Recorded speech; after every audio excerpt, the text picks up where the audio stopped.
Vamos iniciar aí agora o nosso curso de Introdução à Teologia. Na primeira parte aqui, nós vamos falar sobre a introdução. Termo teologia vem do vocábulo grego theos, que significa Deus, e logos, que denota estudo. Platão, que viveu entre 427 e 347 a.C., usou esse vocábulo com o sentido de história de mitos e lendas dos deuses contados pelos poetas. Já no final do século II, Clemente de Alexandria contrapôs a teologia à mitologia. Aquela, na condição de verdade cristã a respeito de Deus, era superior às histórias da mitologia pagã. A palavra teologia parece ter sido incorporada à linguagem cristã nos séculos IV e V. Referia-se à genuína compreensão das Escrituras. Os pais da igreja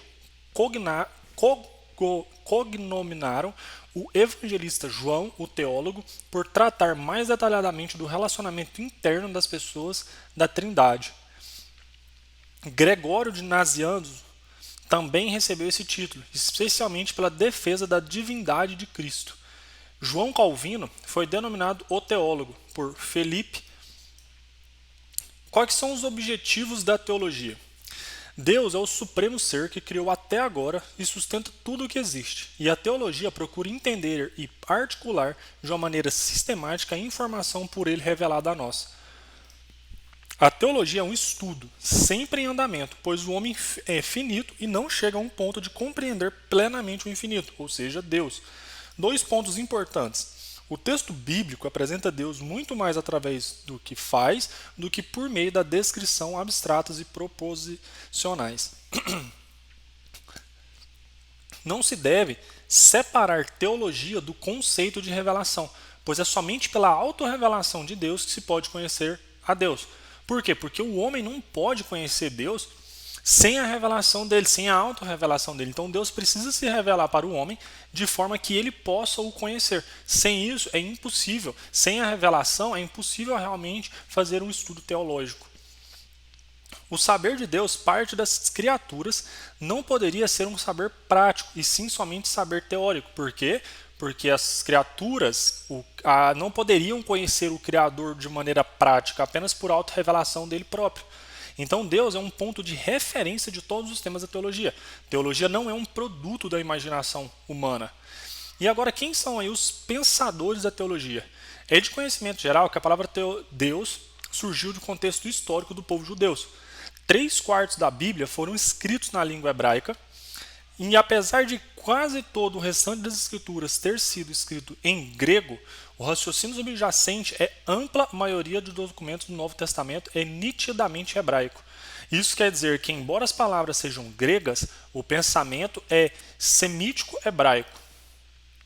Podemos, inclusive, afirmar, sem o conhecimento das línguas originais, não é possível construir uma boa teologia cristocêntrica e exegética das escrituras sagradas. Ou seja, é necessário, para quem realmente quer aprofundar no estudo da teologia, conhecer as escrituras pela língua original, que seja até o latim, que também é muito conhecido, e a língua grega ou hebraico. Por quê? Porque lá você vai conseguir uma base muito maior do que pelas traduções. Certo? E quem são os principais pensadores? Paulo de Tarso, do século I, que é considerado aí, depois de Jesus Cristo, um dos maiores nomes do cristianismo. O nome original dele é Saulo, ou São Paulo. O apóstolo é considerado por muitos cristãos como o mais importante discípulo de Jesus. Depois de Jesus, a figura mais importante do desenvolvimento do cristianismo nascente. Paulo não conheceu Jesus pessoalmente, ele foi um apóstolo, mas não foi um dos apóstolos que andou com Cristo. Paulo era um homem culto, frequentou uma escola em Jerusalém, tinha feito uma carreira em templo, ele era fariseu, onde foi sacerdote. Paulo fez muito pela difusão do cristianismo entre os gentios e é considerado uma das principais fontes da doutrina da igreja. Alguns afirmam que ele foi quem verdadeiramente transformou o cristianismo numa religião e não mais em uma seita do judaísmo, ou num pedaço do judaísmo. Foi a mais destacada figura cristã a favorecer a abolição da necessidade de circuncisão e de outros hábitos restritos alimentares tradicionais judaicos. A atitude, logicamente essa atitude gerou oposição, mas foi graças a isso que o povo gentil adaptaram de forma mais numerosa, ou seja, Quando ele arrancou essas coisas mais estritas, acabou trazendo mais pessoas, mais gentios, para dentro do cristianismo. Então, sendo aí uma das figuras mais importantes, até indico que você veja o filme sobre Paulo de Tarso. É um filme muito bonito e muito instrutivo sobre esse grande nome aí do cristianismo. Século II, Policarpo de Esmirna. 23 de fevereiro, Policarpo de Esmirna, 70 até 160 d.C., foi um bispo de Esmirna, atualmente na Turquia. Morreu como um mártir vítima da perseguição romana aos 87 anos. É um dos grandes padres apostólicos, ou seja, pertenceu ao número daqueles que conviveram com os principais apóstolos e serviram de ela entre a igreja primitiva e a igreja no mundo greco-romano. Com a perseguição, o santo bispo de 86 anos escondeu-se até ser preso e assim foi levado para o governador, que pretendia convencê-lo a ofender Cristo.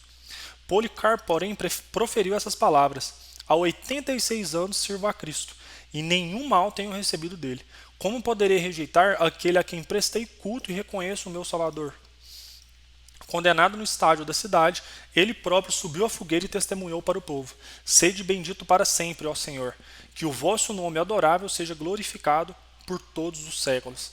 Então, você vê aí realmente o amor de Policarpo de Esmirna por Cristo e que morreu sem negar a Cristo. Então, esses mártires do cristianismo são exemplos aí para nós, né? Clemente de Alexandria.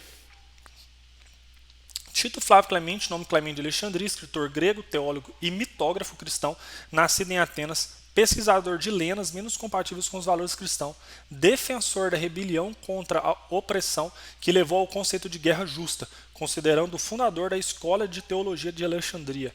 Entre suas obras de ética, teologia e comentários bíblicos destaca-se a trilogia formada por Extorsão, Pedagogo e Miscelenas. Estabeleceu o programa educativo da Escola de Catequismo de Alexandria, que séculos mais tarde serviria de base ao Trivium e ao Quadrivium, grupos de disciplinas constituídas às artes liberais da Idade Média. Clemente de Alexandria foi o primeiro a aplicar o método alegórico na interpretação do Antigo Testamento. Clemente foi o primeiro autor ocidental a citar suas obras o nome de Buda, né, que aí vem do budismo. Anastásio de Alexandria, considerado santo pela Igreja Ortodoxa Católica, esta última reverenciou também como um dos seus 33 doutores da Igreja e ainda um dos mais prolíficos padres da Igreja Orientais. No século V temos Aurélio Agostinho, que é considerado pelos católicos santo e doutor da doutrina da Igreja, seguiu o maniqueísmo em seus dias de estudante e se converteu ao cristianismo pela pregação de Ambrósio de Milão. Há mais de 350 sermões dele preservados e crê-se que são autênticos. Agostinho morreu em 430, durante o cerco de Hipona pelos vândalos. No século IX, João Escoto Erigena. Século XII, Bernardo de Carvalho. Século XIII, São Tomás de Aquino. Seus interesses não se também um dos grandes nomes aí da Igreja Católica, né? Seus interesses não se restringiam à religião e filosofia, mas também interessou-se pelo estudo de alquimia, tendo publicado a mais importante obra de alquimia chamada Aurora Consurgens. A partir de São Tomás, a Igreja tem uma teologia fundada na revelação e uma filosofia baseada no exercício da razão humana, que se fundem numa síntese definida, fé e razão. São Tomás é considerado um dos maiores mestres da Igreja, pois conseguiu alcançar um profundo entendimento da espiritualidade cristã e também conhecido como doutor angélico. Século XIV, John Dust Scott ou Scotus. Século XV, Tomás de Kempis ou Tomás Kemmerken. Aqui também temos Martim Lutero, né, que é considerado o pai espiritual aí da Reforma Protestante, e dando uma ênfase aqui, né, na teologia da graça de Lutero, Lutero começou a ensinar que a salvação era um benefício concedido apenas por Deus, dado pela graça divina através de Jesus Cristo, recebido apenas com a fé. João Calvino fundou o calvinismo, uma forma de protestantismo cristão durante a Reforma Protestante. Então, Lutero formou aqui, né, indo contra a Igreja Católica, ele foi dizia que apenas pela fé e que o homem não podia fazer nada para receber a salvação divina, indo contra e sendo aí muito criticado. Já Calvino fundou, dentro da própria Reforma Protestante, criou o calvinismo. Então, Jonathan Edwards, criado por um lar evangélico, isto é, estimulou a sobremaneira desde o início sua vida e um grande fervor espiritual, tendo já desde a meninice grande preocupação com a obra de Deus e com a salvação de almas.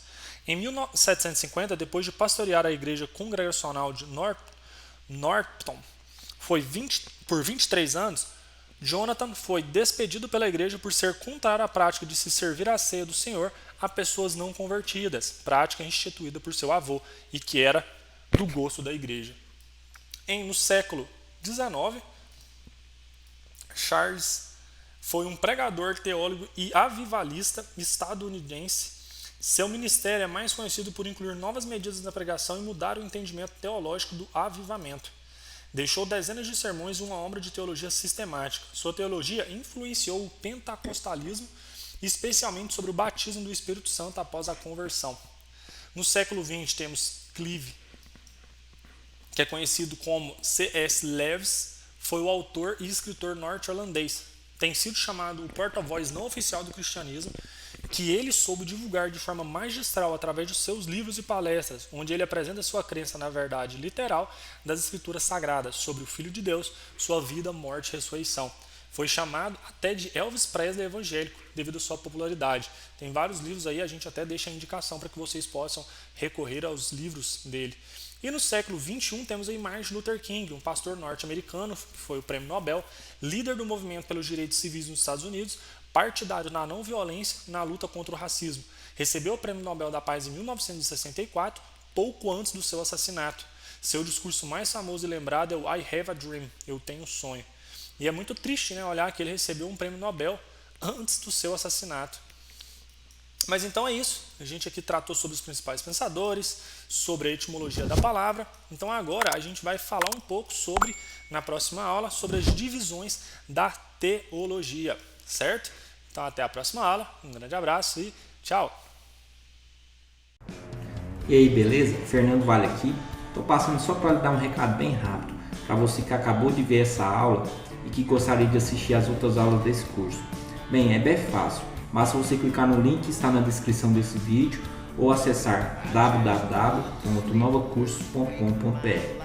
Fazendo sua matrícula no nosso site, você tem acesso a todas as aulas do nosso curso e mais centenas de outros cursos, além de fazer avaliação e caso você queira, você pode adquirir o certificado por apenas R$ 29,90. Então, esse foi o recado que eu queria dar e aguardo você no nosso site e aguardo sua matrícula. Um abraço.